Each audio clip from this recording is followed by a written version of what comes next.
Welcome to the Howl, where we get to go in depth with students and faculty, hear their stories, and get a front row seat to learn about our community.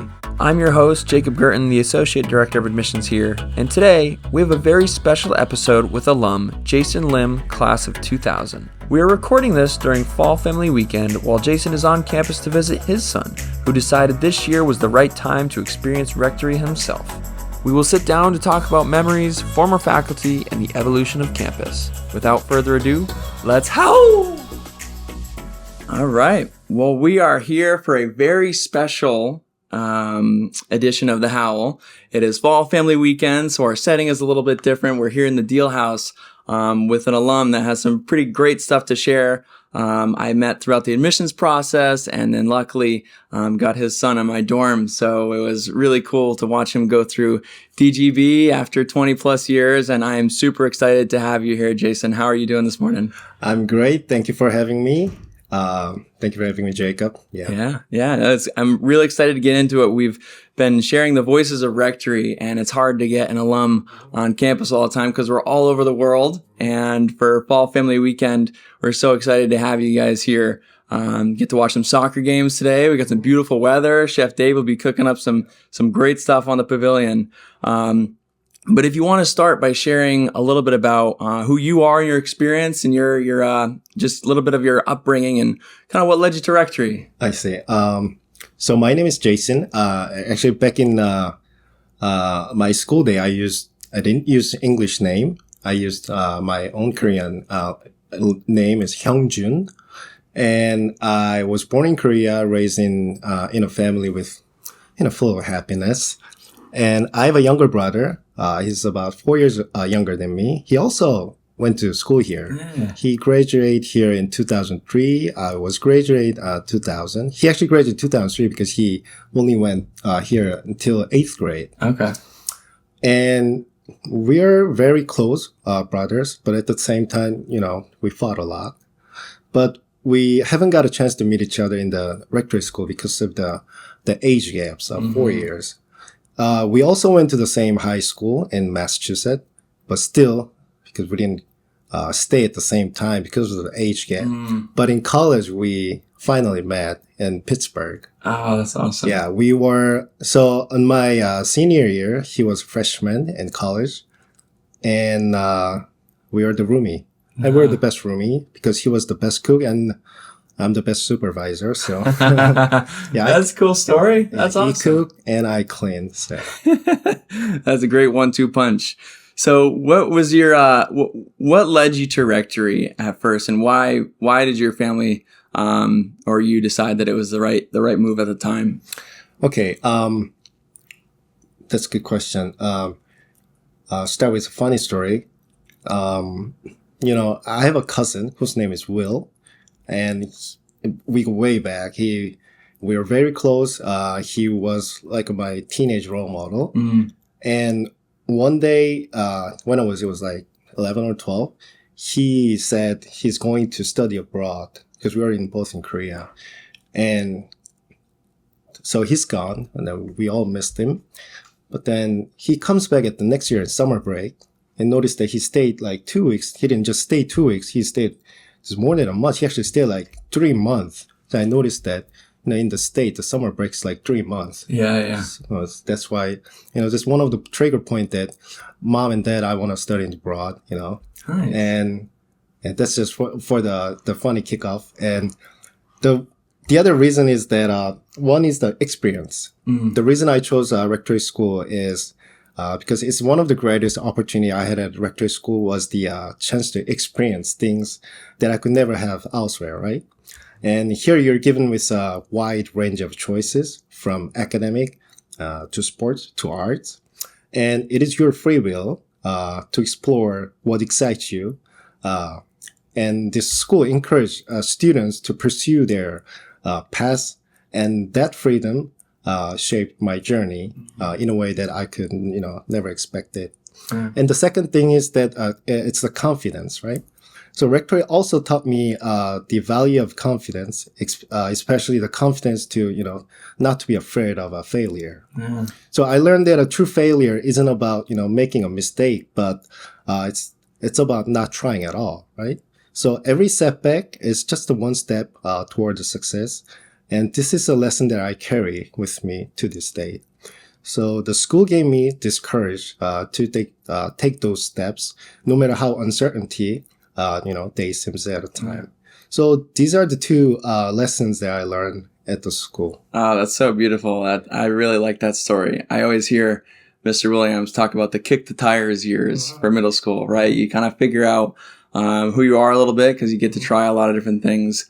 Is there anything that you remember trying that was new, that was really exciting to you, or maybe just a passion that you really got to pursue even further that you knew you were already interested in? In school here? Yeah. I never actually knew that I was actually good at running. Yeah. Because in fall sports, I wasn't really a ball guy. I wasn't really good at soccer. But one time, Mr. Seward recommended me to, join me at the running.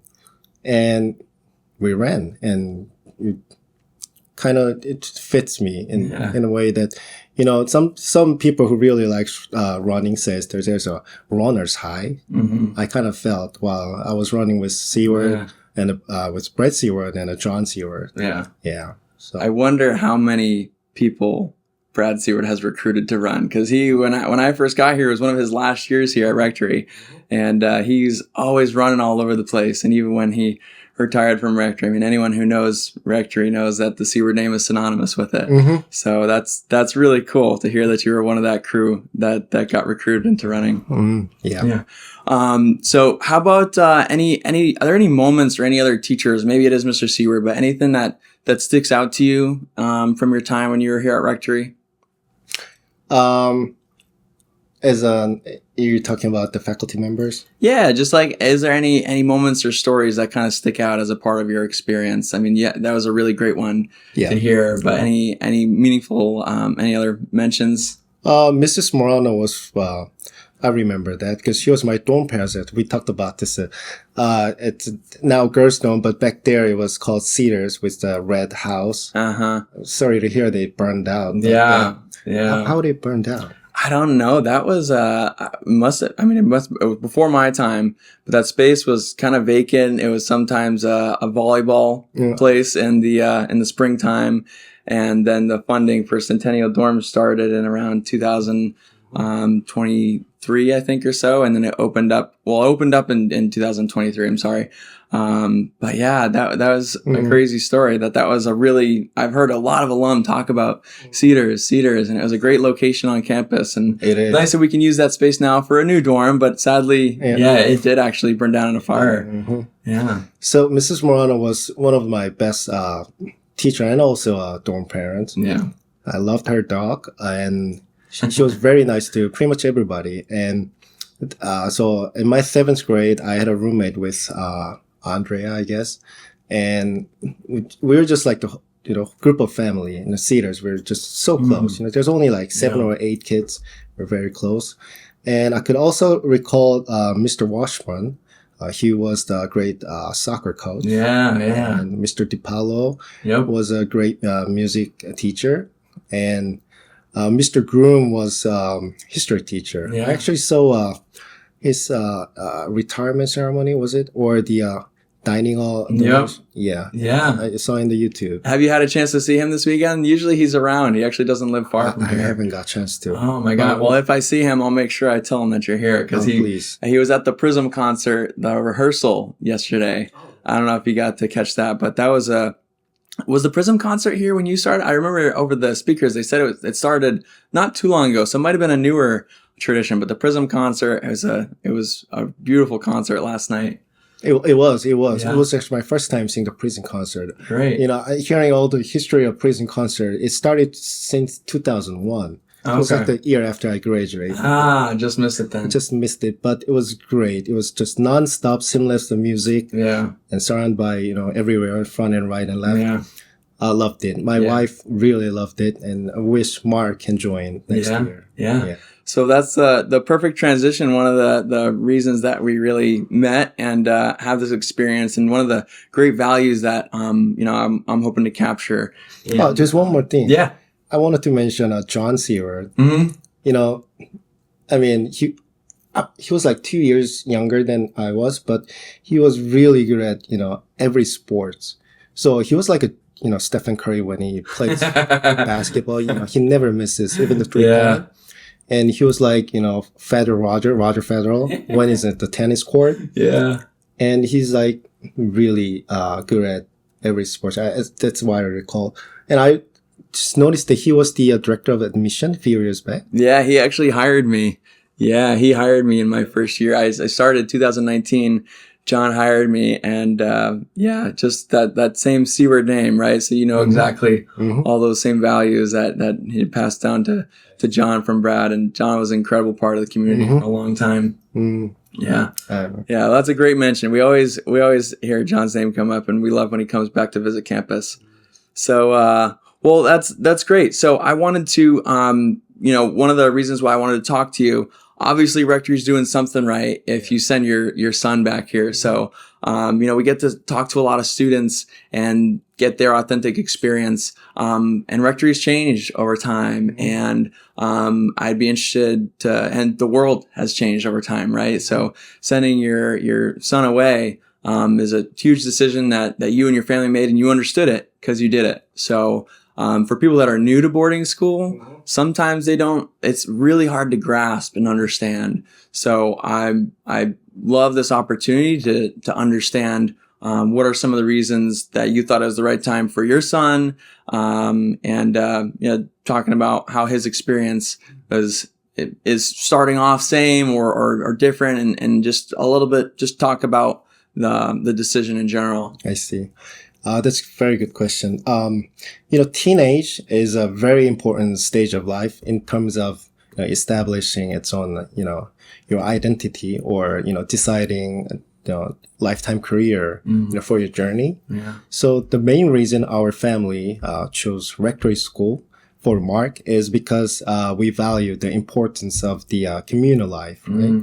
So being a part of community gives you an opportunity to take a step away from your parents and a step closer to building up self-standing power. Yeah. So second reason is because Rectory School provides a safe environment.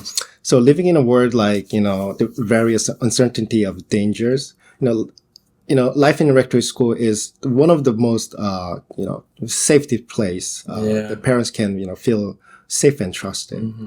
Last but not, definitely not the least, this school is well known for a fine staff of teachers and faculties. Yeah. And this is like the main number one reason that I chose Rectory School in 24 years ago. Yeah. So, in closing, to answer your question, life is a series of choice, right? And a good start is very, very important. Yeah. And this school is, a land of great opportunity. You can definitely design your lifetime journey. And you're all equally given with various experiences. And it is your free will to decide what you want to be, right? Yeah. And I believe that Rectory is a perfect school to, start your journey. Yeah. Oh, that's so beautiful. I mean, I have 2 little ones, so this is not going to be my last conversation with you. I'm probably going to be bugging you for some parenting advice in the future. But I think that's so well encapsulated time and time again when we see online, like, what kind of decisions are most important for families. Safety is right up there as number one, right? And that's such a huge part. And one of the reasons that my wife and I are in the community, because there's just the value that you get from the community. I mean, last night at the Prism concert, all the little elementary kids singing A Whole New World was giving me shivers all over my body. And it just makes you think of, how hard they work and that they're together doing something beautiful. And that's kind of what it's all about, right? And that's so great to hear from you. So the middle school age is significant, right? And to be surrounded by those faculty members, that some of them are still here, or that were a part of your journey. But we got a great amount of faculty that have been here for a long time. So we have a lot of great things that have come up. So thank you so much for sharing all that. Is there anything that I left out or that I didn't get to ask you, or that you think would be important to understand about the experience that you had, or the experience that Marcus started off? He's only about a month and a half in, but anything that you'd like to add before we wrap up a little bit? you know,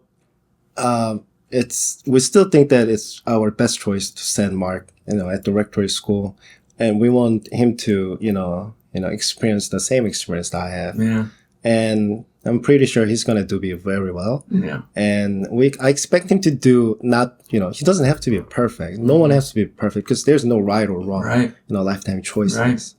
But I really recommend that Mark or all students to, go out there and experience, because those experiences are priceless. Yeah. And something that you can't buy. Yeah. So, I guess. No, that's absolutely perfect. Yeah, I mean, that was the other thing I was going to say is that it really is so great to just, to just be here and make friends and make community. And one of the things that is a little bit of a misperception for people that are new to boarding school is that, I'm worried about the connection with my son or daughter. And my experience from kids that I've been dorm parents for, which I've done for the past 7 years, is that a lot of times their connections with their parents get closer. Mm-hmm. And it's the distance only makes the heart grow fonder, and those experiences are all a part of why it gets stronger, because there's deeper connections, and that independence is a huge part of it. So thank you so much for taking time out of your morning and coming here a little bit earlier before conferences to chat with me. I probably one of my favorite conversations that I've had so far. So I really appreciate it. Thank you for saying that. Also, thank you for having me here. By the way, also thank you for introducing your little son, right?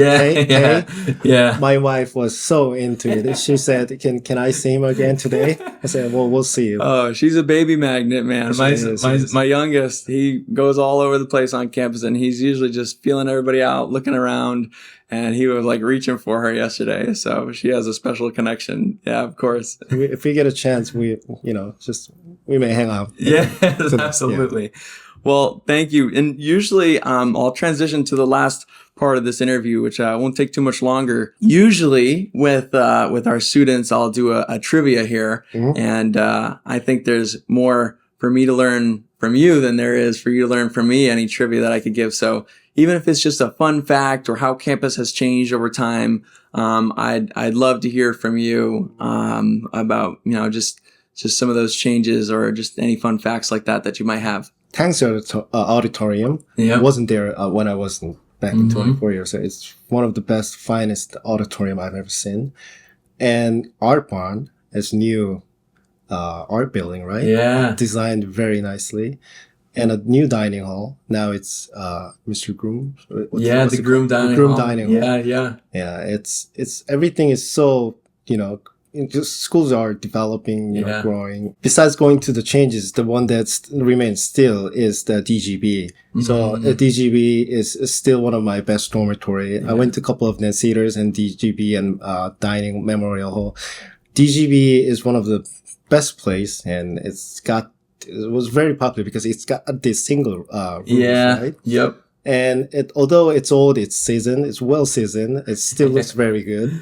Better than when I was there. And I met Jacob and Maxwell, one of the best dorm parents in Upper DGB. And my son really loves both of you. And I also met Parker, is dorm proctor, right? Yep. Yeah. He's a very fine kid, and I like this kid. And I used to be a dorm proctor over there back in 24 years ago. Yeah.